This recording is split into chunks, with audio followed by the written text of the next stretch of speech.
Il n'a pas été manifesté au Fils des hommes dans les autres générations, caché de toute éternité en Dieu, Éphésiens 3, 5, 9, caché de tout temps et dans tous les âges, Colossiens 1, 26.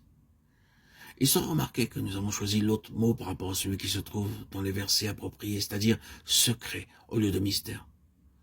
Notre raison d'agir ainsi est d'éviter la nécessité de passer beaucoup de temps à expliquer que Paul ne pensait pas en termes de mystère des religions païennes et ne faisait pas du christianisme un autre mystère en tant que tel, avec des différences. Il ne pensait pas non plus à quelque chose de mystérieux. Nous avons entendu des gens parler du christianisme mystique et du corps mystique de Christ. Nous ressentons que de telles expressions sont dangereuses parce qu'elles ouvrent la porte de l'intelligence au mysticisme, qui est une fausse spiritualité. Le mysticisme a conduit des multitudes de gens dans une position complètement fausse et de personnes trompées en ce qui concerne le christianisme.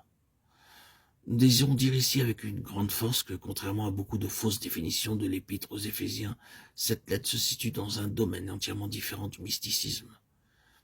Elle est intensément réelle et pratique, et il n'y a aucune illusion à ce propos. L'usage du mot secret devrait être facilement compris, tandis que le mot mystère suggère à l'intelligence ordinaire quelque chose qui est peu accessible à la compréhension. Par secret, nous voulons dire simplement que quelque chose n'était pas connu, mais caché ou gardé en réserve. Ceci sera plus pleinement précisé, tandis que nous poursuivrons. Dans ce chapitre aux Éphésiens, nous sommes principalement concernés par le fait du secret, non pas par sa nature, ce qui sera le sujet du chapitre suivant. Quant au fait, nous voulons dire que cela a précisément existé et a toujours été, et en toute chose, la grande réalité dans la pensée de Dieu. En effet, cela a été implicite, sinon explicite dans toutes les voies et les moyens de Dieu. Ce n'était pas un mythe, mais une réalité positive. C'était la signification cachée des voies de Dieu et des moyens qu'il employait. Nous, à qui le secret ou le mystère a maintenant été dévoilé, trouvons très difficile en effet d'avoir recours à l'Ancien Testament sans accorder cette signification.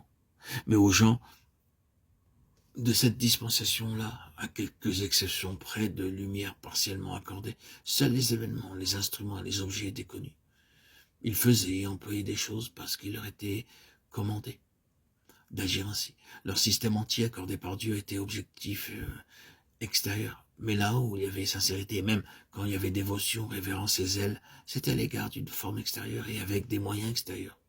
Le cœur pouvait y être présent, mais il pouvait y avoir une forte conviction que cela était juste. Et cependant, en outre, la vraie compréhension spirituelle était absente.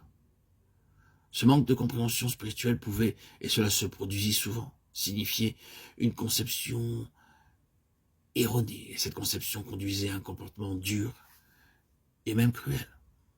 Ce fait ressort de façon éclatante dans les jours où le Fils de Dieu se trouvait ici-bas dans la chair. Il semblerait presque que l'Esprit de vérité avait, entre autres, l'intention délibérée, en inspirant les évangiles, d'exposer ce terrible fait que les hommes pouvaient être dévoués entièrement et avec acharnement à des choses extérieures et objectives de tradition, de rituels, de dogmes, et en même temps être entièrement éloignés de leur signification spirituelle et de leur valeur. L'apôtre, dont nous parlons juste à présent, était jadis une de ces personnes.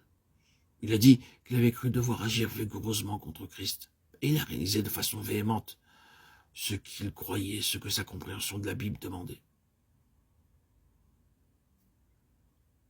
C'est exactement sur ce point que l'apôtre a concentré sa révélation quant au changement d'une ère à l'autre dans l'économie divine. C'est la signification de ces paroles en ce qui concerne le mystère caché depuis des âges et des générations. Il savait, et personne ne savait mieux que lui, la nature et les traits caractéristiques de cette économie de l'Ancien Testament.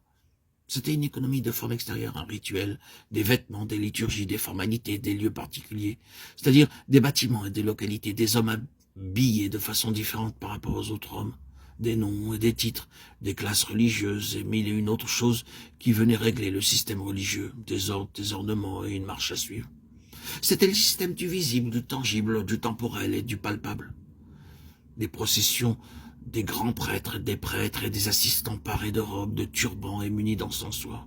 Cela était très merveilleux, élaboré, attrayant, impressionnant.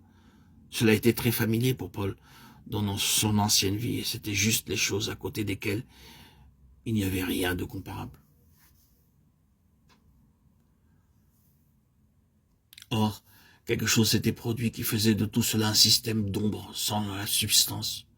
Cela, pour lui, s'était éloigné de la réalité appartenant à un passé et relevé de l'enfance. Oui, c'était ainsi qu'il décrit cela dans son épître aux Galates. Pour lui, tout report de ce genre de choses était un manquement dans la perception de la pensée de Dieu, un échec dans la croissance, un manquement dans la compréhension spirituelle, un attachement à des choses puériles, en un mot, une contradiction à la signification même de Christ et de la venue du Saint-Esprit. Chez Paul, la révolution fut radicale, et tandis qu'il aimait les personnes se trouvant dans ce système proscrit, il ressentait âprement la fausseté de leur position.